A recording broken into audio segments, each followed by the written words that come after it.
Hello, it's a lovely good evening. Welcome to Camnet Television News. I'm Jeffrey Ziambo. Our top stories. Police deserter turned thief appears in court. ZICA demands for the operationalization of the State Commission Act.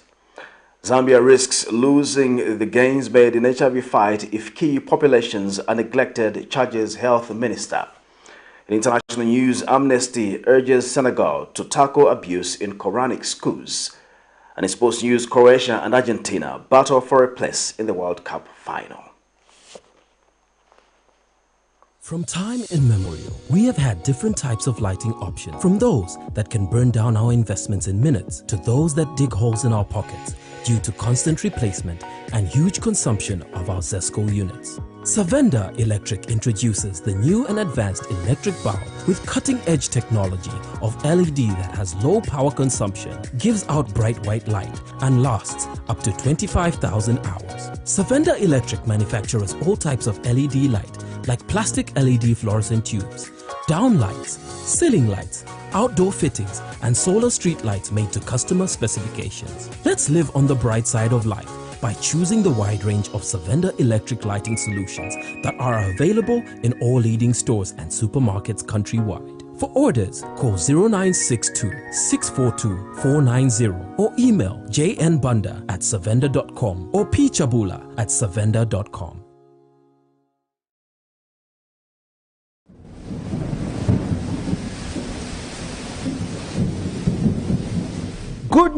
Good news, the rains have started. You need to plan your future. Generation wealth is the way to go. Has grafted avocado plants fruiting within 2 to 3 years for sale at only 90 kwacha each, and ordinary avocados at only 45 kwacha each. Contact us on 0979 753010 or 0962 965 883. We are open from 8 hours to 17 hours, Monday to Friday, at Healing Word Ministries International in Ibex Hill, opposite Hilltop Hospital.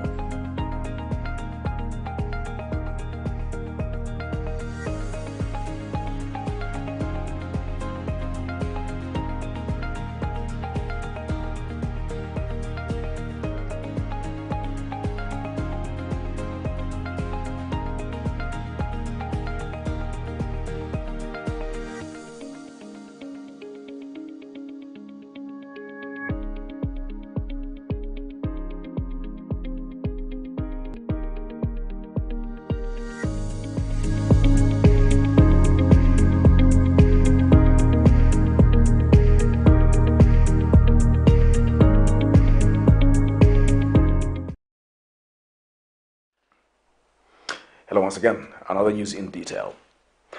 Former Ministry of Agriculture Permanent Secretary Songowayo Ziambo and 2 others have pleaded not guilty to corruption charge involving 131 million United States dollars in a case of unsupplied fertilizer. Mr. Ziambo is jointly charged with former principal agricultural economist Gray Mwale and former principal accountant Emmanuel Kabwe with 1 count of making payment from the public revenue for goods not supplied in full.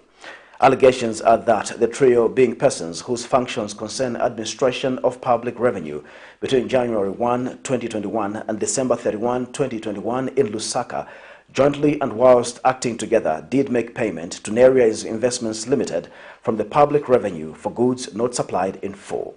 More in this report. Songowayo Ziambo, a former permanent secretary at the Ministry of Agriculture, Tuesday morning denied corruption allegations that the state has slapped him with. Mr. Ziambo, who worked under the Patriotic Front administration as the permanent secretary, has pleaded not guilty with his co-accused, former principal agriculture economist Gray Mwale and former principal accountant Emmanuel Kabwe on corruption charge involving 131 million United States dollars in a case of unsupplied fertilizer.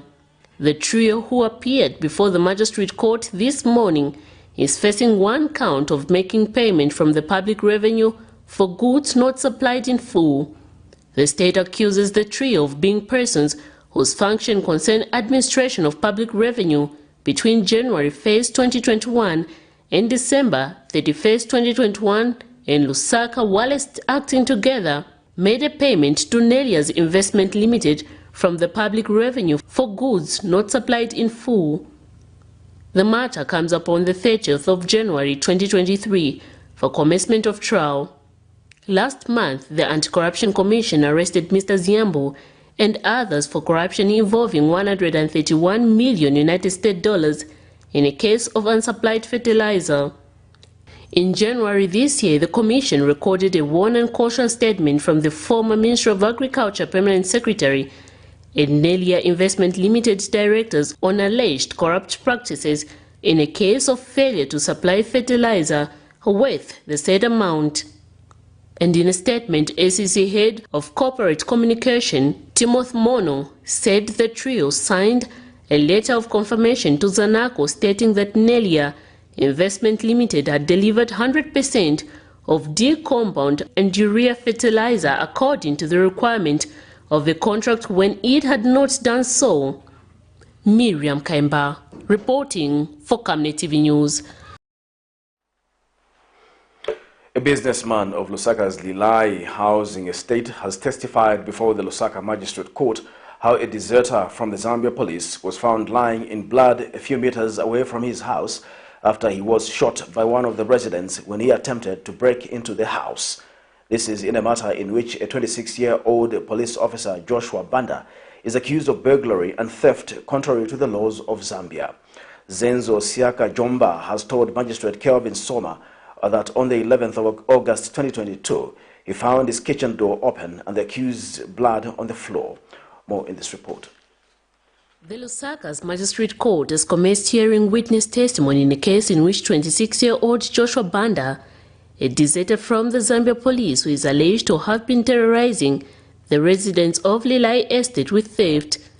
Joshua Banda is facing allegations of burglary and theft before the Magistrate Court.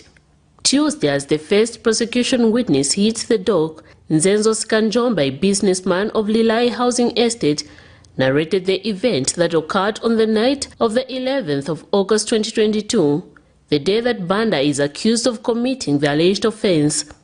Mr. Skanjomba testified that on the material day before sleeping, he ensured that all the doors and windows were secured, adding that of late his neighborhood has been subjected to a lot of theft of housebreaking by criminals. At around 02 hours, he heard noise on the kitchen side of his house, thinking it might have been a dog because the houses in the neighborhood are not fenced. However, before he would even catch his sleep once again, he heard 3 gunshots with screams and someone shouting, "Lie down." The witness has told Magistrate Kelvin Soma that after hearing that, he quickly rushed to see what was happening and found his kitchen door open with blood stains on the floor and the accused a few meters away from his house, lying down after being shot. Next to him was a bunch of keys. They quickly rushed him to the clinic and reported the case to the police. The matter has been adjourned to January 2023, where the court is expected to move for a scene visit. According to a police statement earlier issued, the accused, a deserter from the Zambia police and has been on the police most wanted list. The statement had further disclosed that the complainant had informed the police that the criminals broke through the kitchen window. Unfortunately, he was awakened and managed to shoot at one of them in the left leg using a .22 rifle, whilst others managed to escape. Miriam Kaimba, reporting for Camnet TV News. The Lusaka Magistrate, Irene Washimanga, has ordered the National Prosecutions Authority to amend the 2 charges that former Secretary to the Treasury Fredson Yamba is charged with, which are willful failure to comply with the law relating to the management of public property. In this matter, Mr. Yamba is accused of having failed to follow procedure in relation to the buying of an estate in Turkey, and Malanji is accused of being in possession of a hotel and helicopters, property reasonably suspected to be proceeds of crime. Mr. Yamba is charged with 2 counts of willful failure to comply with applicable law, while Malanji is charged with 8 counts of being in possession of property suspected to be proceeds of crime. It is alleged in the first count that Mr. Yamba, on dates unknown, that between January 1, 2020 and August 31, 2021 in Lusaka, being Secretary to the Treasury, jointly and whilst acting together with other persons unknown, allocated and authorized the transfer of 108,401,197 kwacha to the Zambian mission account in Turkey for the procurement of real estate without following the law. In counts 3 to 10, Mr. Malanji allegedly possessed a Bell 430 helicopter, a Bell 206 Jet Ranger helicopter, and Gibson Royal Hotel, properties suspected of being proceeds of crime. When the matter came up for commencement of trial, Mr. Yamba's lawyer, Lakson Mwamba, asked the court to quash the 2 counts against him for duplicity. The matter has been adjourned to January 16, 2022 for plea. The future of a 7-year-old boy of Mutandabantu area in Lusaka's Kanyama compound is not certain, as he hardly has time to study or work on his homework after school due to his life being filled with chores. 7-year-old Lucky Hakatanga, a grade 1 pupil at a local community school, is the older brother of 3 triplets and often has to assume the role of caregiver for the triplets when his parents go out to look for piecework. As school resumes in January 2023, Free Baptist Community School head teacher Beston Chile Malema fears that the boy may not be able to continue his school if necessary intervention is not taken. More in this report. While many parents in Zambia spend the month of December planning for their school-going children come January of the next year, this family of Mutandabantu area in Lusaka's Kanyama compound are spending their time worrying where their next meal will come from, as the family is dependent on piecework for survival. Camnet News recently carried out a story of Caroline Hakatanga, a 28-year-old mother of 1 year and 3 months old triplets, and a 7-year-old boy who are struggling to survive. The news crew caught up with the 7-year-old boy Lucky Hakatanga after neighbors expressed concern that the boy has become the primary caregiver for the triplets at his young age, as he is left with them when his parents go out to look for piecework. Lucky Hakatanga now demonstrates for us what his daily routine looks like after school days, stating that he spends his time carrying the triplets around while his parents are away and washing dishes. This leaves the boy with no time for anything school-related once out of school, not even his homework.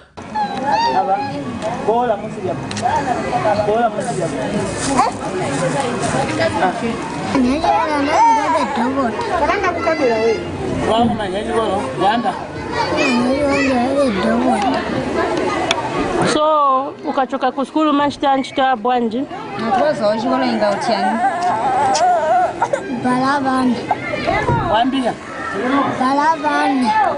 His mother, Caroline Hakatanga, says this family has no option, stating that no help has come forward to help them start a sustainable business. She adds that if assisted to start a sustainable business at home, her son will have all the free time to concentrate on school. Simani kwanisira kwati.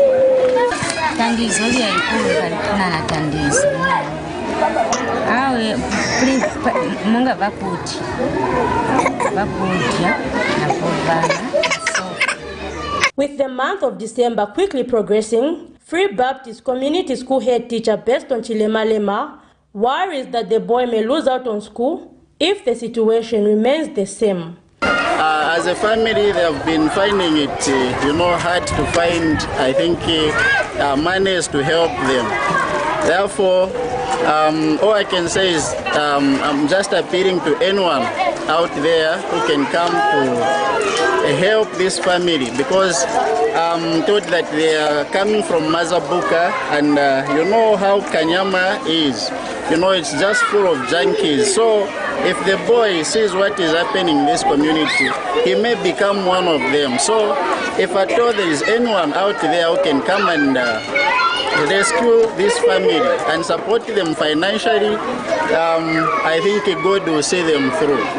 If no action is taken soon, the 7-year-old boy may soon join the statistics of those who drop out of school in Kanyama compound and engage in unproductive vices. Zipporah Mshala, Camnet News, Lusaka.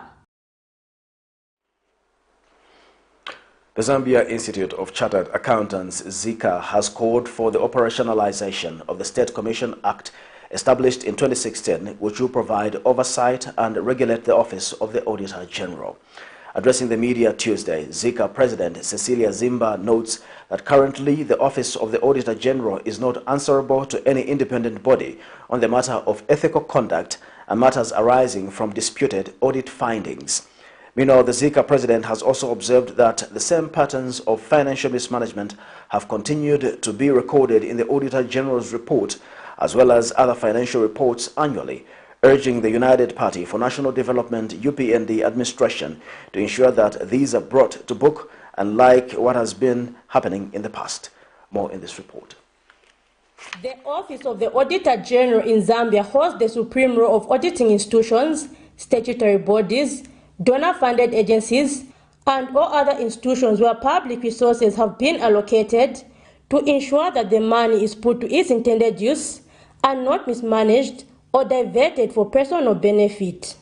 Due to its significant role in ensuring accountability of public resources, the State Audit Commission was established in 2016 with a mandate of ensuring that the Office of the Auditor General is answerable on matters of ethical conduct, as well as to act as a mediator on disputed audit findings. Despite the establishment of this commission 6 years ago, it has not yet been operationalized, a matter which has concerned the Zambia Institute of Chartered Accountants ZICA, who said this is causing a drawback as far as accountability is concerned. Speaking during the Institute's fourth quarter press briefing Tuesday morning, ZICA President Cecilia Zimba has also called for the withdrawal of the Securities Amendment Bill number 23 of 2022 to allow for more stakeholder consultation, as this bill borders on the appointment of auditors, among other key issues. The Accountants Act 2008 gives ZICA the power to establish the minimum requirements for someone to qualify as an auditor. And once someone has met the ZICA criteria to be an auditor, they are free to audit any institution in Zambia. If the Securities and Exchange Commission has proposals as to an additional minimum requirement for an auditor, those proposals should be submitted to ZICA for consideration accordingly. It is not in the place of the Securities Exchange Commission to try and regulate auditors in the country. We therefore recommend that this provision be dropped. Meanwhile, ZICA Chief Executive Officer Anthony Wembia has also spoken out. The Institute is currently investigating quite a number of cases. And as you know, before prosecution, first we must gather sufficient evidence to be able to bring the culprits to book.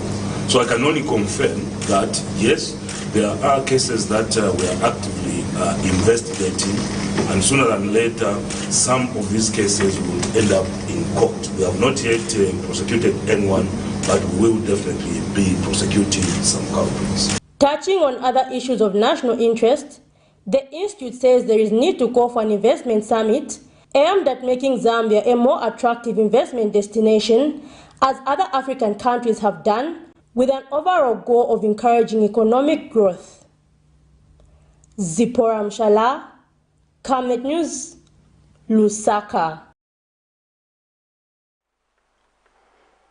Health Minister Sylvia Masebo says Zambia risks losing the gains it has made in the fight against HIV, provided key populations are neglected in the national HIV response.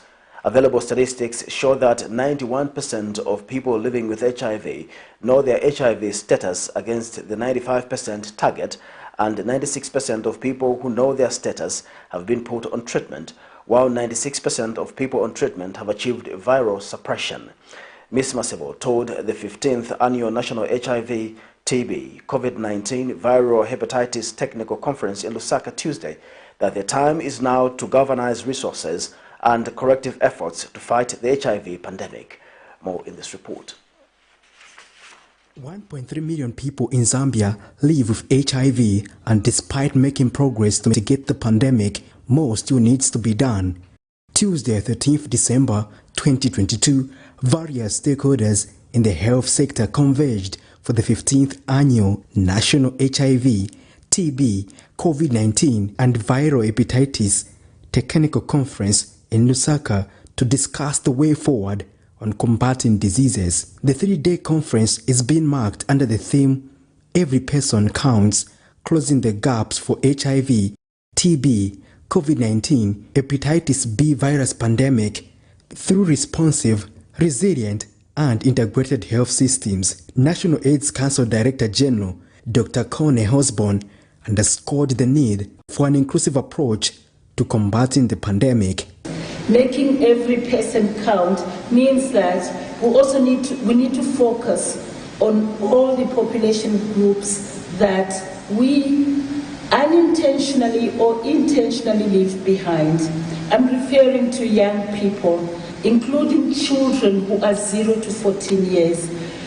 In Zambia, only 61% of children 0 to 14 years living with HIV access treatment, compared to 98% in adults. Dr. Caroline Olwande represented the UN AIDS.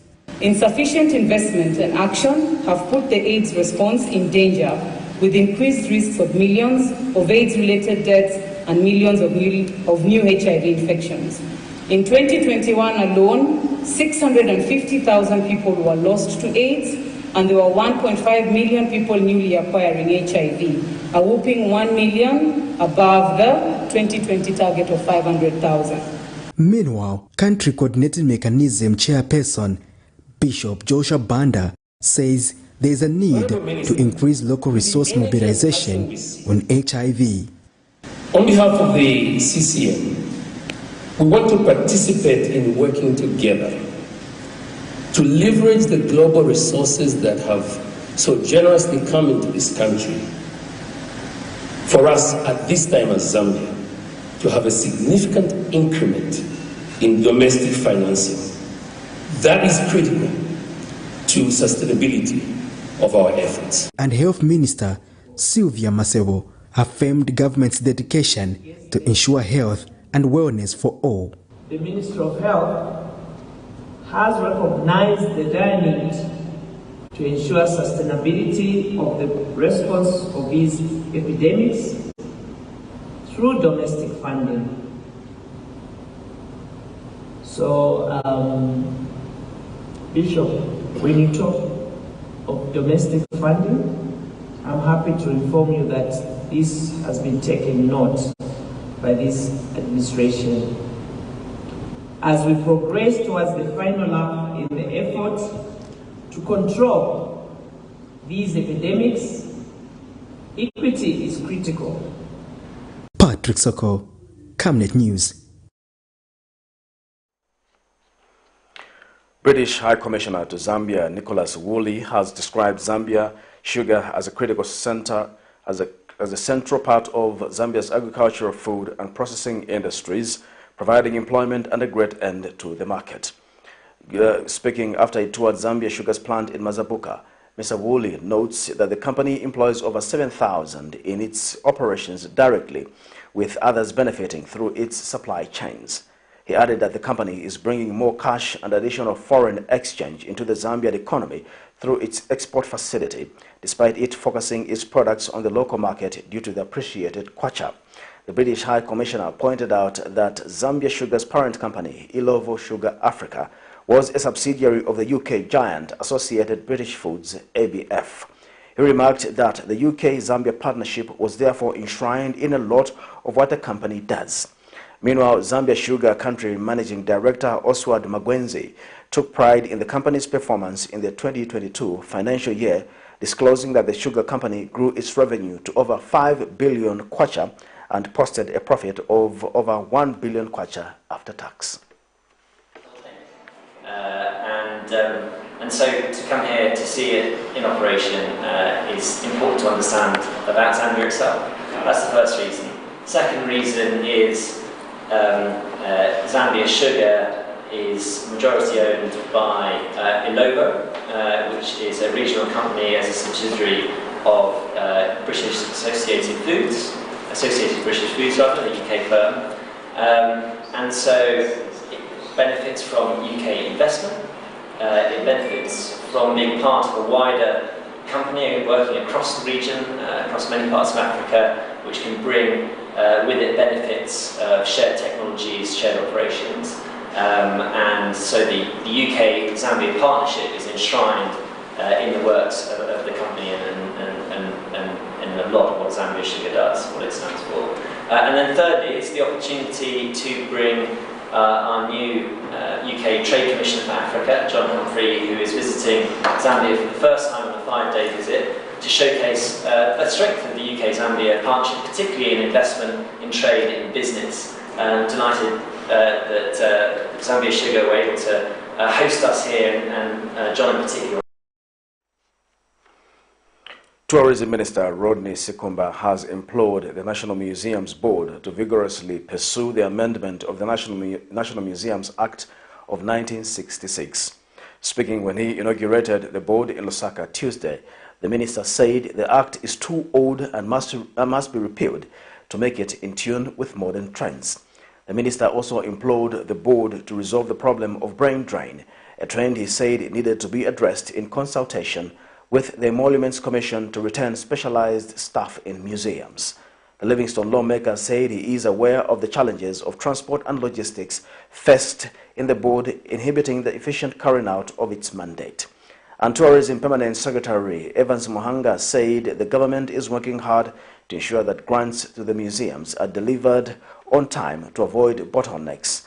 Meanwhile, the newly appointed board chairperson Alexander Mutali said the board has noted the challenges that it is currently facing, which are inhibiting its meaningful contribution to heritage preservation and national and economic development.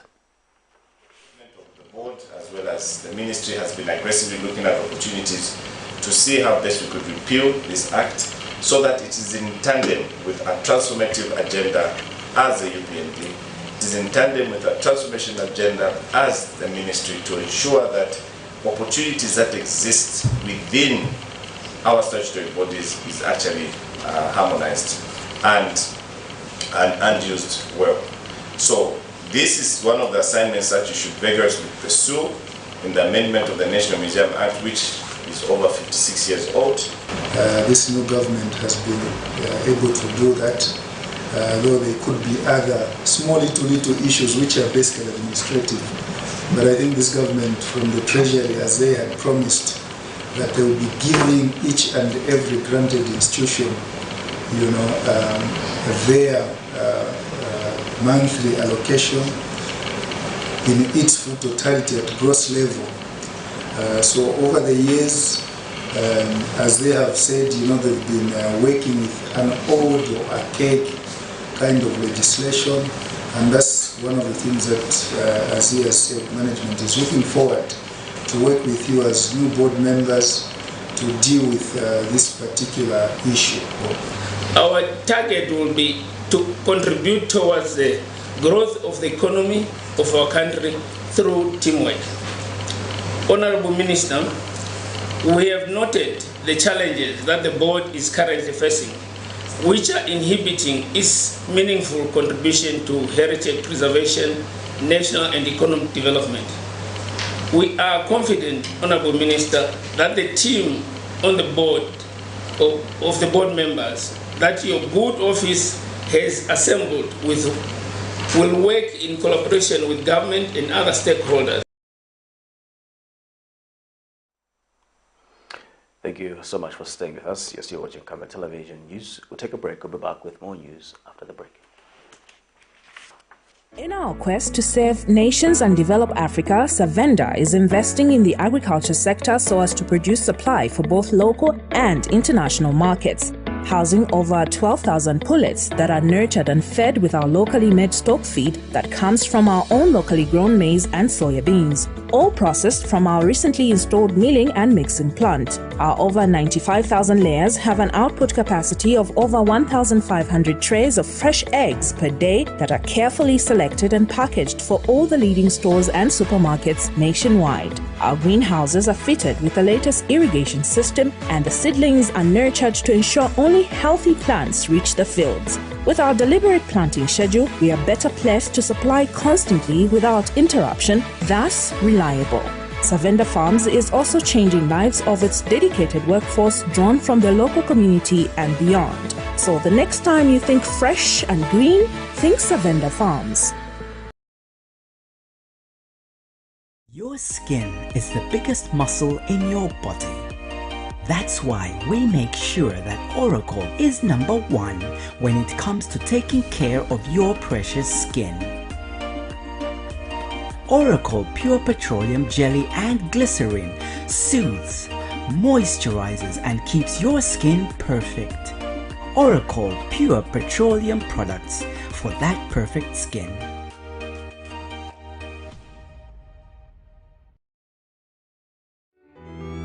A falcon, known for flying high speeds, unmistakably grace and flying incredible long distances.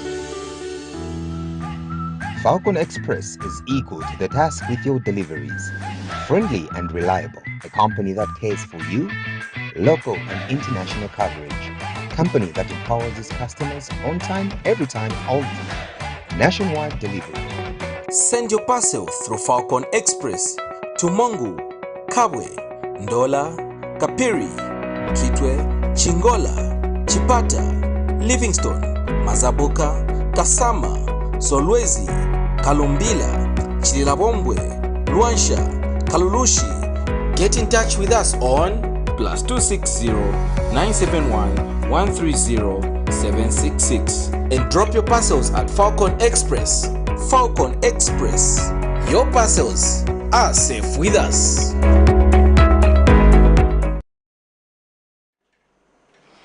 Welcome back. We'll continue with the news.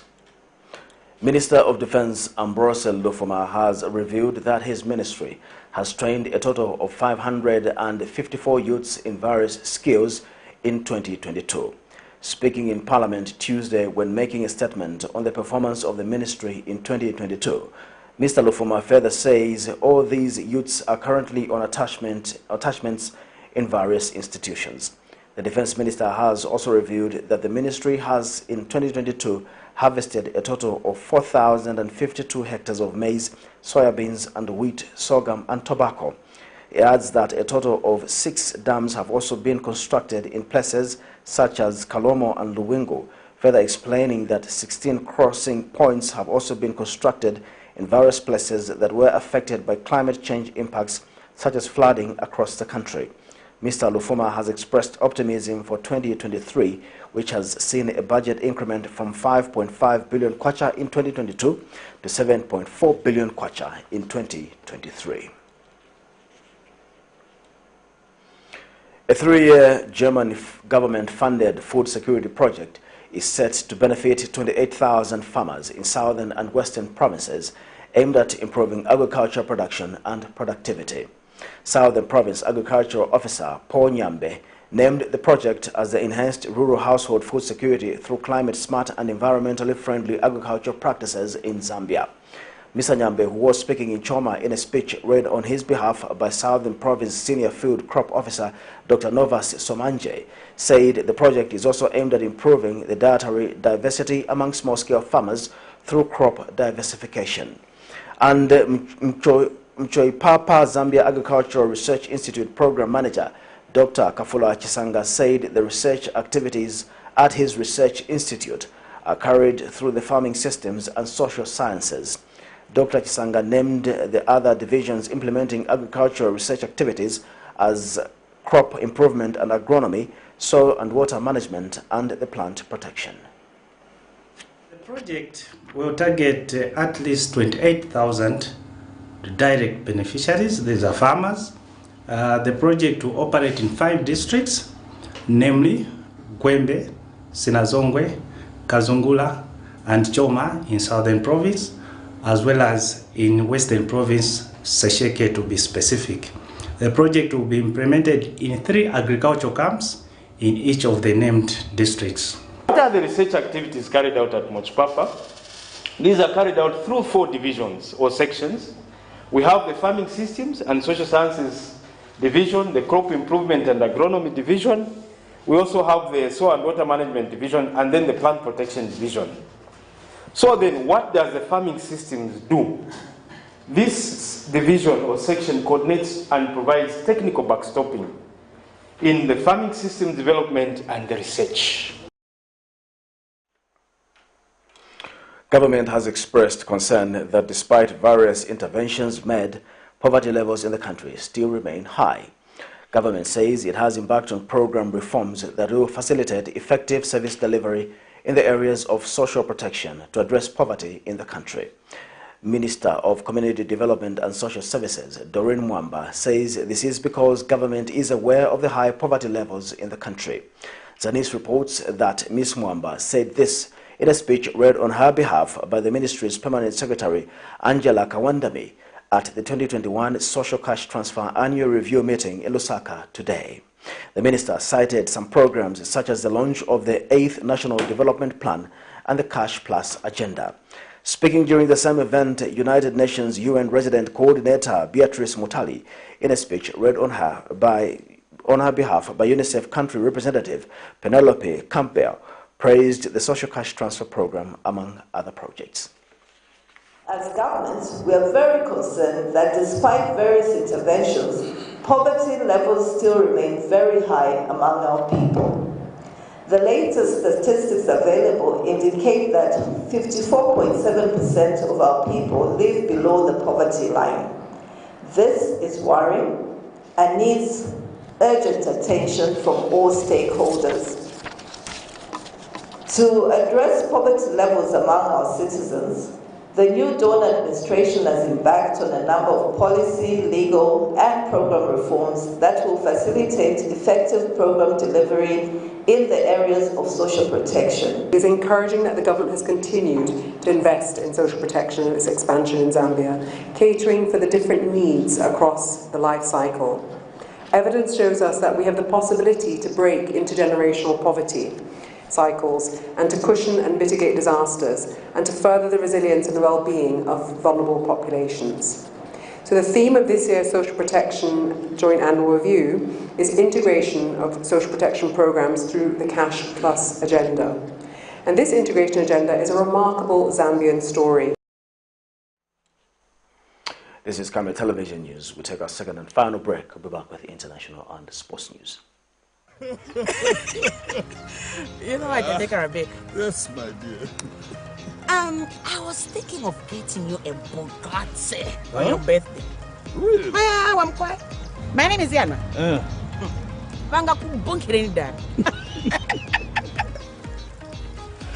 Don't worry, my dear. That's why there is insurance. Insurance? You read me?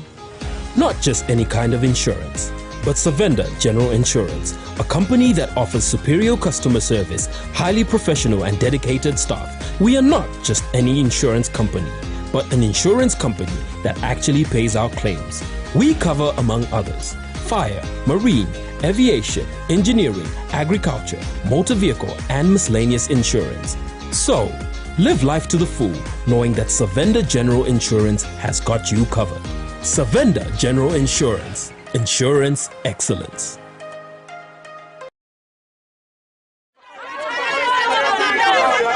For immediate coverage of any breaking or latest news in Zambia and around the world on Camnet Television, call the numbers on your screen.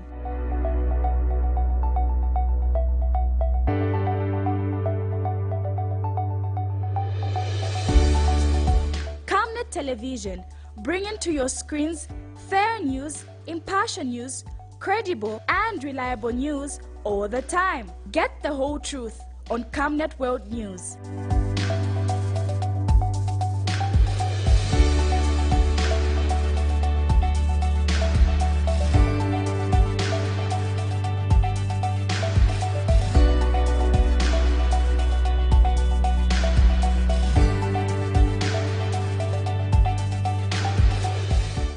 Television, not just another channel.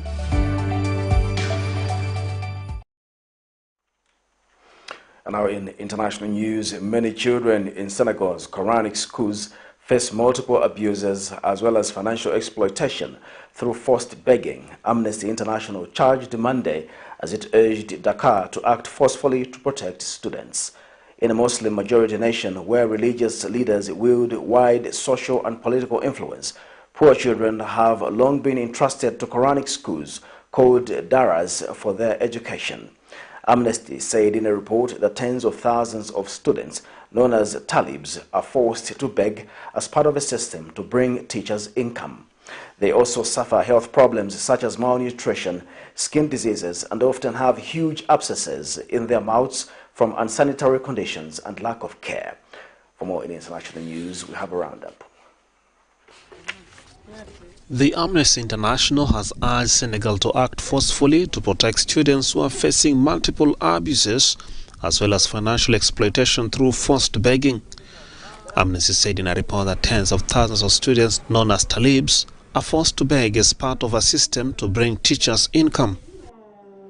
In urban areas such as Dakar and Thiès, there are many more cases where Talibe children are exploited by Koranic school teachers, particularly through forced begging, which constitutes human trafficking under Senegalese law, the 2005 law on trafficking. So these children are also victims of mistreatment, physical abuse. We regularly see in the media articles children who have been beaten to death. Régulièrement dans les articles médiatiques des enfants qui ont été battus à mort. Ces enfants-là, malheureusement, in the Muslim majority nation where religious leaders wield wide social and political influence, poor children have long been entrusted to Quranic schools called daras for their education. Ces enfants-là, these children are exploited for economic purposes because that's really the term, in terms of all the forms of euphemization that can be used at this level, and the penal sanctions that are available are never applied in a general. Amnesty said forced begging amount to trafficking involved teachers and students not just from inside Senegal, but also from neighboring countries such as Gambia and Guinea-Bissau. They are now blaming Senegal for not enforcing regulations due to social pressure. The U.S. Secretary of State Antony Blinken stressed the importance of partnership in remarks to an audience of entrepreneurs and innovators at the State Department Monday evening. Blinken was also meeting African leaders where he reiterated for the need to incorporate more private investments on the continent. We have a huge stake in the success of African innovators because when they're empowered to reach their full potential, it's good for the region, it's good for the continent, it's good for the world, it's good for America. The U.S. private sector already invests more than $4 in Africa for every dollar that our government allocates to the region in foreign assistance, and it wants to do more. That's the objective of our Office of Global Partnerships, which will take a U.S. private sector delegation to Ghana in February.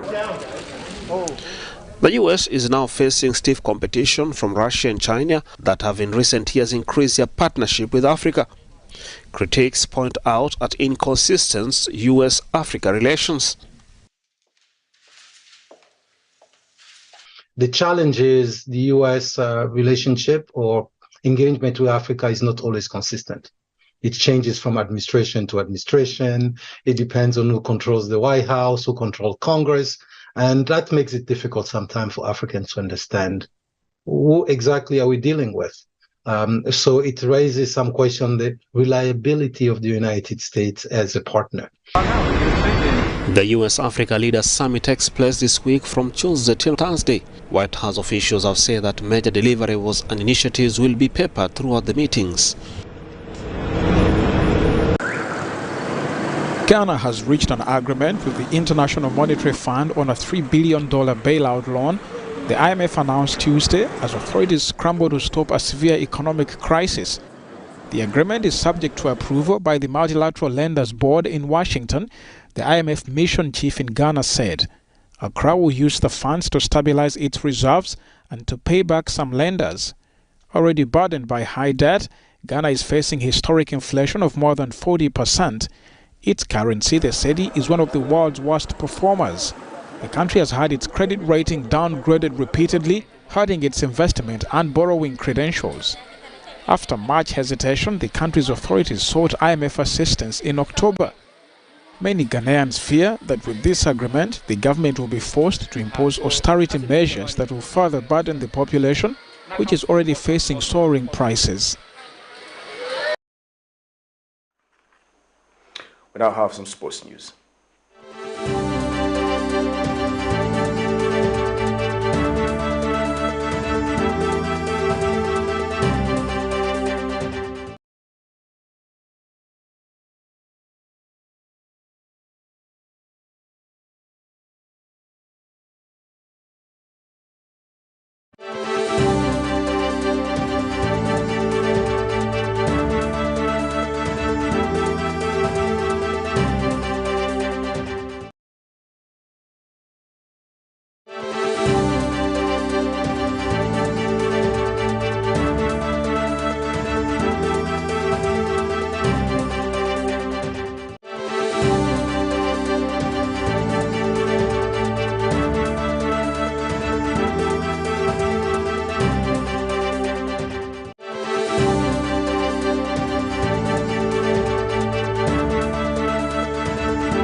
And now in sports news, Argentina and Croatia clash in the World Cup semi-finals, and all eyes are on Lionel Messi as he aims to go one step closer to achieving his one outstanding wish, winning the World Cup.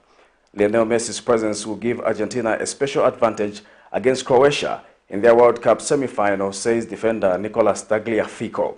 The BBC reports that Argentina's progress to Tuesday's match has largely been inspired by Messi, the forward scoring 4 and assisting 2 of their 9 goals.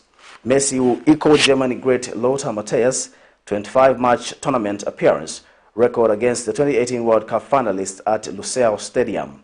The 35-year-old also has other personal milestones in view as he looks to lead Argentina to a first triumph since 1986 in his 5th and likely last World Cup, as well as being Argentina's highest goal scorer alongside Gabriel Batistuta in the competition with 10. Messi is 1 assist away from equaling Diego Maradona's overall record of 8 World Cups.